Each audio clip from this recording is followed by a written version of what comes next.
Shalom, kita bertemu di renungan hari ini. Kita akan memuji-puji nama Tuhan Yesus kita. Kita akan membaca dan merenungkan setiap ayat firman Tuhan. Kita berdoa dan berharap bahwa setiap perkataan Tuhan Yesus yang ditulis di Injil ini, di Alkitab ini benar-benar merasuk dalam jiwa hati roh kita. Kita berakar kuat di dalam Tuhan Yesus. Bahwa kita tahu bahwa yang kita perlukan selama di muka bumi adalah roh Bapa sendiri yang bisa kita dapatkan satu-satunya cara dengan mengasihi Tuhan Yesus dengan benar, yaitu dengan melakukan semua perintahnya. Itu satu-satunya cara kita untuk mendapatkan Roh Kudus. Amin ya. Kita perlu itu. Kita perlu itu untuk menjangkau banyak jiwa agar kita mendapatkan hikmat-hikmat ya dari Bapa sendiri, agar kita berbuah dan melakukan apa yang diminta Tuhan Yesus, mengabarkan mengenai Injil ini sampai ke penjuru dunia, untuk memberitahu setiap orang bahwa jalan satu-satunya ke surga, ke tempat Bapa adalah melalui Tuhan Yesus. Harus kudus. Padahal kudus itu sesuatu yang mustahil bagi manusia apabila dia mengandalkan dirinya sendiri. Satu-satunya yang bisa menguduskan adalah Tuhan Yesus, tubuhnya dan darahnya. Amin ya. Karena manusia tidak kudus, maka hal yang mustahil untuk ke surga. Bapa mengirim Tuhan Yesus sebagai rahmat dan belas kasihan itu sendiri yang dari Bapa. Rahmat dan belas kasihan dari Bapa ini yang menyelamatkan kita, yaitu Tuhan Yesus. Untuk ke surga itu kita butuh kekudusan.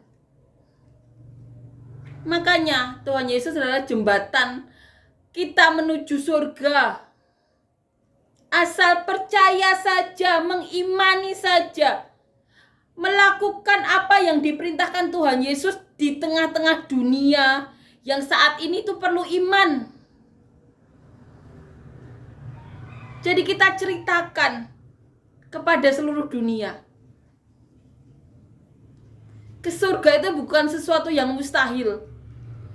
Kalau kita mengandalkan kekuatan sendiri, mustahil. Kekudusan dengan usaha kita sendiri itu sesuatu yang mustahil. Tuhan Yesus yang bisa menguduskan kita. Kita harus tahu itu. Makanya Tuhan Yesus adalah penyelamat kita, bukan hakim. Karena kalau menghakimi tidak ada manusia yang akan diselamatkan, karena semuanya berdosa. Makanya Tuhan itu datang ke dunia untuk menyelamatkan, bukan menghakimi. Firman Tuhan sendiri yang didengar dari Bapa, yang dikatakan kepada manusia, yang ditulis oleh para rasul dan murid-muridnya, inilah yang menghakimi manusia. Amin ya. Amin. Kita harus tahu itu. Kita beritahukan ke semua orang. Amin ya. Tuhan Yesus datang ke dunia bukan untuk menghakimi, tapi menyelamatkan. Tuhan Yesus adalah rahmat dan belas kasihan itu sendiri. Kita butuh Roh Kudus. Kita butuh Roh Kudus untuk bisa sampai ke tempat Bapa, ke surga. Karena pilihannya cuma dua, ke surga atau ke neraka. Di hidup kita yang sekali ini ya, jangan sia-siakan kesempatan kita untuk ke surga. Karena kita tahu neraka adalah suatu siksaan yang tidak ada akhirnya. Surga itu tempatnya manusia. Neraka itu tempatnya Lucifer. Kita sudah diselamatkan Tuhan Yesus. Tinggal percaya atau tidak, mengimani atau tidak, mencintai Tuhan Yesus atau tidak, itu buktinya satu-satunya cara adalah melakukan semua perintahnya. Itu satu-satunya cara untuk mendapatkan Roh Kudus yang kita perlukan. Tanpa Roh Kudus, yaitu roh dari Bapa sendiri, roh dari Tuhan Yesus sendiri yang ada di dalam kita, kita akan begitu banyak mengalami hal-hal yang bahkan kita tidak sangka akan terjadi di dunia ini, yang benar-benar begitu banyak macam orang kan. Kita perlu Roh Kudus. untuk mendapatkan hikmat-hikmat. Bahkan Tuhan Yesus mengatakan, Roh Kudus itu mengatakan hal-hal yang akan datang. Yang didengar sendiri dari Tuhan Yesus itu Roh Kudus. Kita perlu Roh Kudus. Bahkan Tuhan Yesus kalau berkehendak akan menyatakan dirinya kepada manusia, yang tentunya ada Roh Kudus. Dengan mencintai Tuhan Yesus, dengan melakukan semua perintahnya.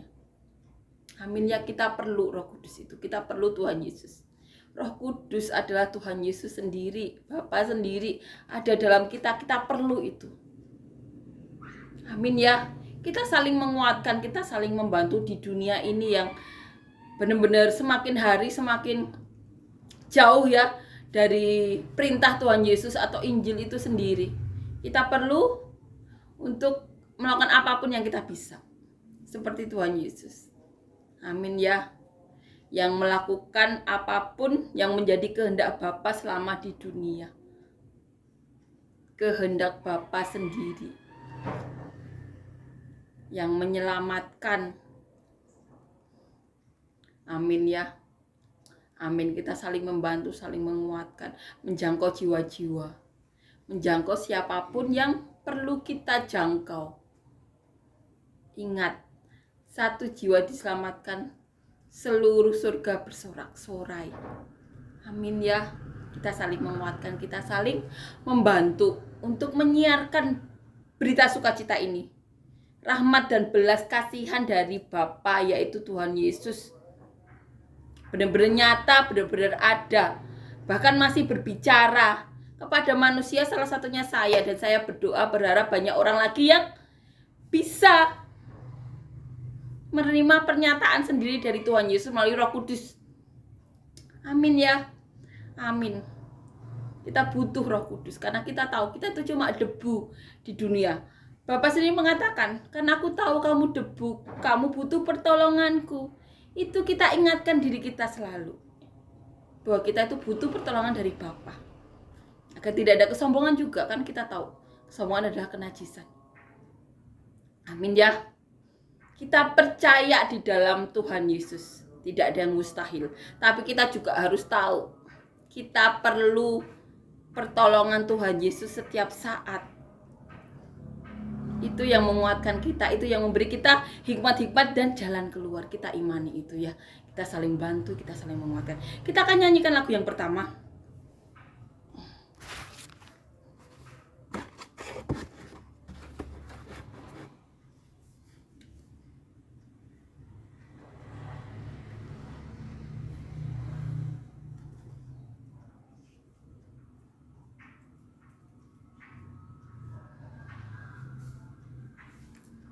Anak Allah, Yesus namanya, menyembuhkan, menyucikan, bahkan mati, tebus dosaku, kubur kosong, membuktikan Dia hidup, sebab Dia hidup.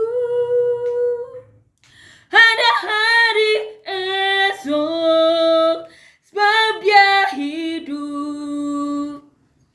Ku tak gentar, karena ku tahu Dia pegang hari esok. Hidup jadi berarti sebab Dia hidup. Amin ya. Amin. Kita akan lanjutkan ya, membaca dan merenungkan ayat firman Tuhan yang kita ambil dari Injil Yohanes pasal yang ke-21 ayat 1 sampai 14. Judul perikopnya, Yesus menampakkan diri kepada murid-muridnya di pantai Danau Tiberias. Kemudian Yesus menampakkan diri lagi kepada murid-muridnya di pantai Danau Tiberias, dan Ia menampakkan diri sebagai berikut. Di pantai itu berkumpul Simon Petrus, Thomas yang disebut Didimus, Natanael dari Kana yang di Galilea, anak-anak Zebedeus, dan 2 orang muridnya, yang lain. Kata Simon Petrus kepada mereka, "Aku pergi menangkap ikan." Kata mereka kepadanya, kami pergi juga dengan engkau." Mereka berangkat lalu naik ke perahu. Tetapi malam itu mereka tidak menangkap apa-apa. Ketika hari mulai siang, Yesus berdiri di pantai. Akan tetapi murid-murid itu tidak tahu bahwa itu adalah Yesus. "Hai anak-anak, adakah kamu mempunyai lauk pauk?" Jawab mereka, "Tidak ada." Maka kata Yesus kepada mereka, "Tebarkanlah jalamu di sebelah kanan perahu, maka kamu akan memperoleh." Lalu mereka menebarkannya, dan mereka tidak dapat menariknya lagi karena banyaknya ikan. Maka murid yang dikasihi Yesus itu berkata kepada Petrus, "Itu Tuhan." Ketika Petrus mendengar bahwa itu adalah Tuhan, maka ia mengenakan pakaiannya, sebab ia tidak berpakaian, lalu terjun ke dalam danau. Murid-murid yang lain datang dengan perahu karena mereka tidak jauh dari darat, hanya kira-kira 200 hasta, dan mereka menghela jala yang penuh ikan itu. Ketika mereka tiba di darat, mereka melihat api arang dan di atasnya ikan dan roti. Kata Yesus kepada mereka, "Bawalah beberapa ikan yang baru kamu tangkap itu." Simon Petrus naik ke perahu lalu menghela jala itu ke darat, penuh ikan-ikan besar, 153 ekor banyaknya. Dan sungguh pun sebanyak itu, jala itu tidak koyak. Kata Yesus kepada mereka, "Marilah dan sarapanlah." Tidak ada di antara murid-murid itu yang berani bertanya kepadanya, "Siapakah engkau?" Sebab mereka tahu bahwa ia adalah Tuhan. Yesus maju ke depan, mengambil roti dan memberikannya kepada mereka.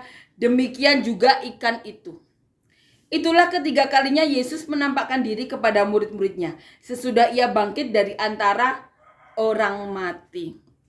Amin ya, amin.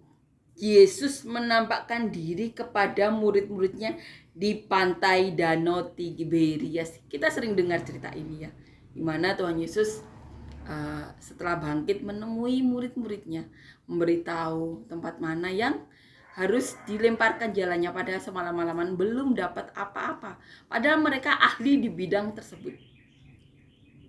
Dan kemudian mereka mendapatkan banyak sampai mau terkoyak. Saat mereka ke darat, Tuhan Yesus sudah menyediakan makanan. Itu sering banget kita dengar, hal yang menguatkan kita buat saat terjadi sesuatu hal ya yang kita membutuhkan pertolongan. Tuhan Yesus selalu ada, bahkan menolong, mempersiapkan, memberi petunjuk. Itu Tuhan Yesus kita. Dan kita tahu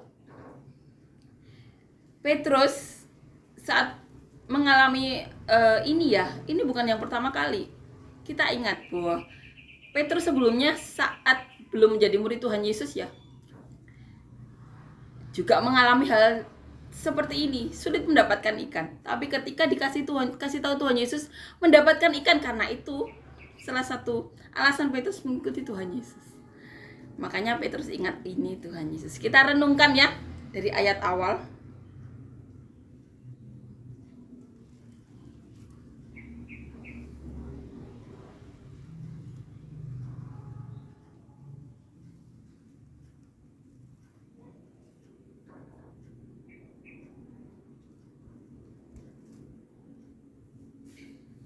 Kemudian Yesus menampakkan diri lagi kepada murid-muridnya di pantai Danau Tiberias, dan ia menampakkan diri sebagai berikut. Di pantai itu berkumpul Simon Petrus, Thomas yang disebut Didimus, Nathanael dari Kana yang di Galilea, anak-anak Zebedeus, dan 2 orang murid lainnya. Ini perkataan Simon Petrus ya kepada teman-teman lainnya. "Aku pergi menangkap ikan." Kata teman-teman Petrus, "Kami pergi juga dengan engkau." Mereka berangkat lalu naik perahu. Tetapi malam itu mereka tidak menangkap apa-apa. Semalam-malaman, ahli bidang nelayanan, karena mereka nelayan ya, bidang perikanan atau di bidang nelayanan ini ya, tidak menangkap ikan semalam-malaman.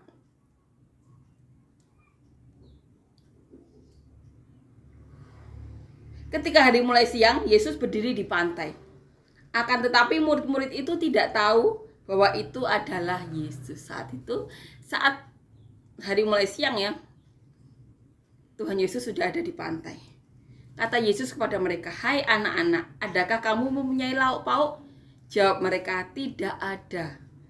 Maka kata Yesus kepada mereka, "Tebarkanlah jalamu di sebelah kanan perahu, maka akan kamu peroleh." Lalu mereka menebarkannya dan mereka tidak dapat menariknya lagi karena banyaknya ikan.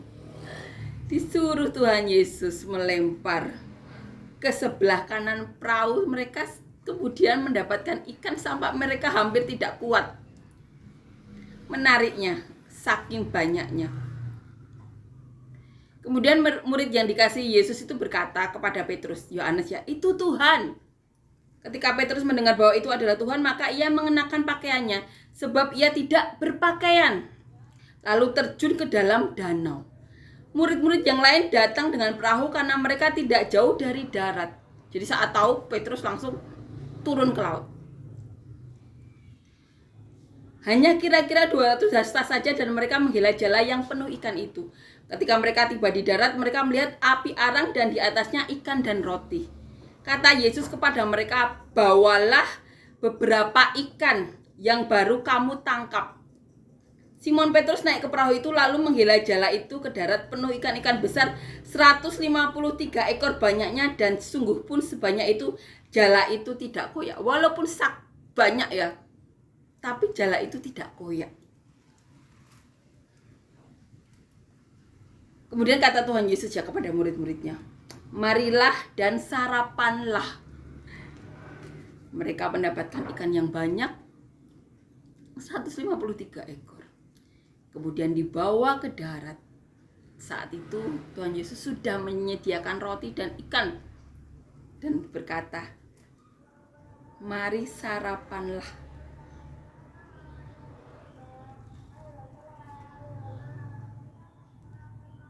Amin ya.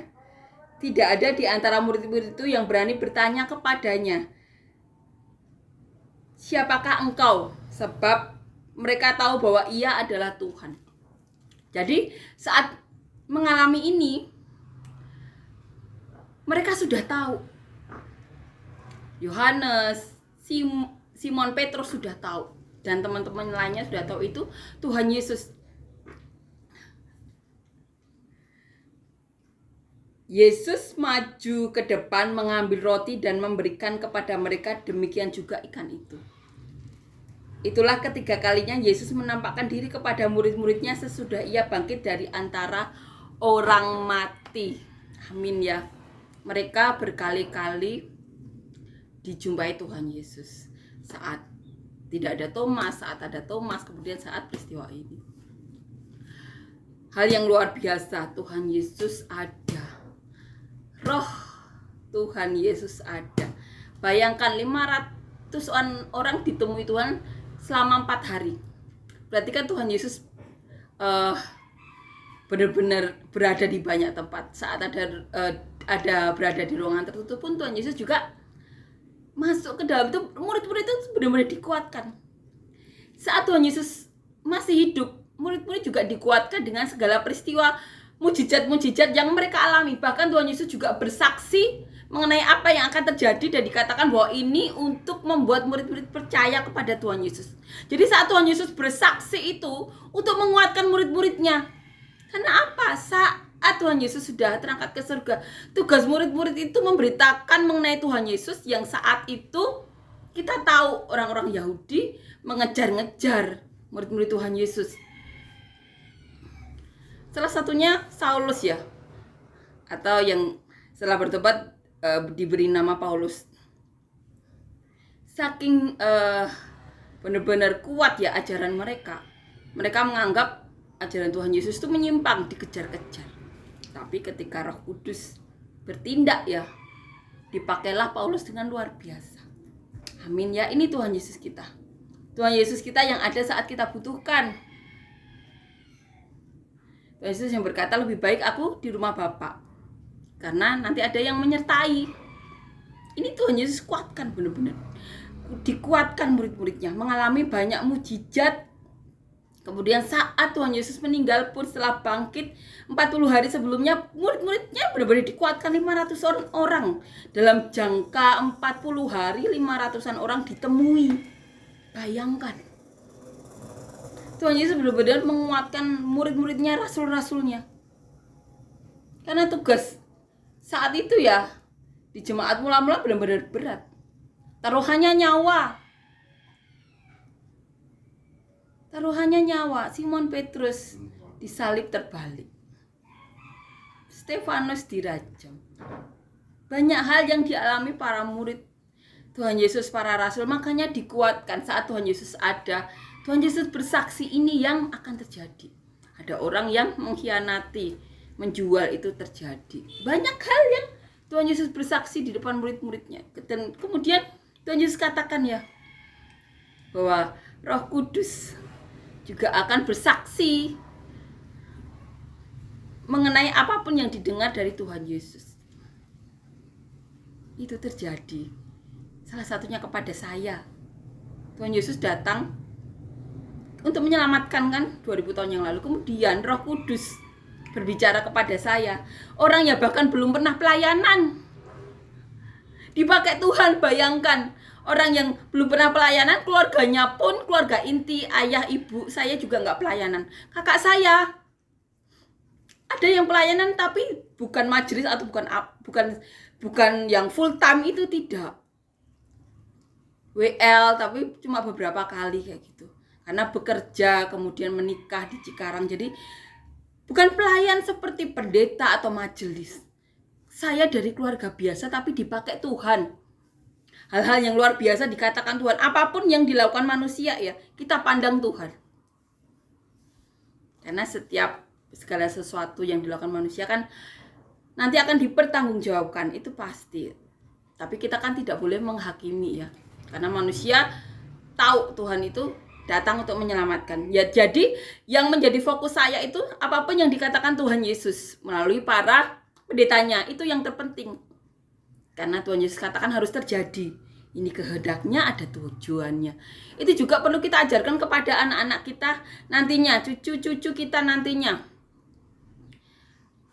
Keturunan semua umat manusia. Apa yang dialami Tuhan Yesus bisa juga terjadi di mereka. Amin ya. Amin. Makanya Tuhan Yesus mengatakan, kuatkanlah dan teguhkanlah hatimu. Karena para nabi semuanya diperlakukan seperti itu. Sadar atau tidak sadar itu terulang. Karena apa? Roh Kudus tidak ada di dalam diri mereka untuk menyelamatkan mereka dari berbuat dosa. Seperti Nikodemus. Walaupun orang Farisi saat itu ya masuk jalan-jalan imam-imam kepala. Tapi Tuhan Yesus mampu menyentuh hatinya. Kemudian mendatangi Tuhan Yesus dan memberikan pernyataan bahwa apa yang dilakukan Tuhan Yesus pasti ada penyertaan Allah. Dibuktikan saat Tuhan Yesus meninggal. Yang dikatakan Nikodemus itu tidak hanya di mulut saja. Nikodemus benar-benar memberikan minyak gaharu, mur, untuk menguburkan Tuhan Yesus sesuai adat istiadat Yahudi. Itu gunanya Roh Kudus. Mengingatkan saat kita berbuat dosa. Jadi kita pastikan ya, saat seseorang berbuat dosa dan tidak diingatkan, kita tahu Roh Kudus saat itu tidak ada di diri mereka. Atau ada keinginan-keinginan dari mereka yang membuat Roh Kudus tidak tinggal saat itu. Tapi kita tidak menghakimi, kita menyelamatkan. Kita harus berkata seperti ini untuk menyelamatkan anak-anak kita nantinya. Bahwa tugas mereka selama di bumi harus sama seperti Tuhan Yesus, untuk menyelamatkan, bukan menghakimi.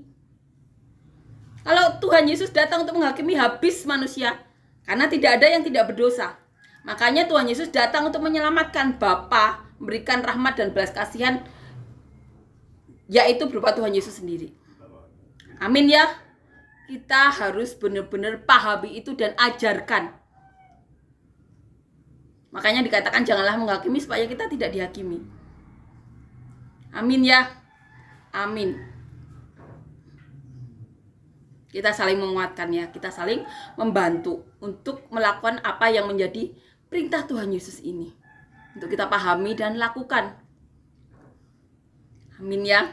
Amin. Kita perlu bersekutu, saling membantu untuk menghadirkan Roh Kudus di tengah-tengah hidup kita. Kita perlu saling membantu.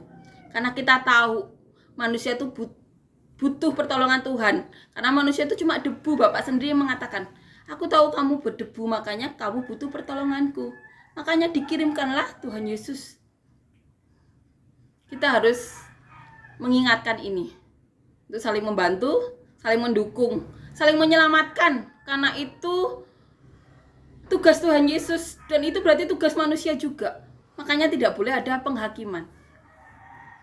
Seperti Tuhan Yesus datang untuk menyelamatkan, bukan menghakimi.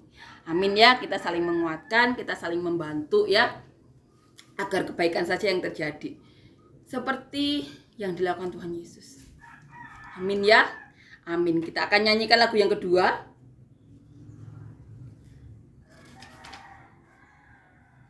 Bangkit, serukan nama Yesus. Maju, nyatakan kuasanya. Kita buat iblis gemetar, kalahkan tipu dayanya dengan kuasa namanya. Nama Yesus, menara yang kuat. Nama Yesus, kota benteng yang teguh. Nama Yesus, kalahkan semua musuh. Nama Yesus di atas segalanya. Amin ya. Puji Tuhan. Amin.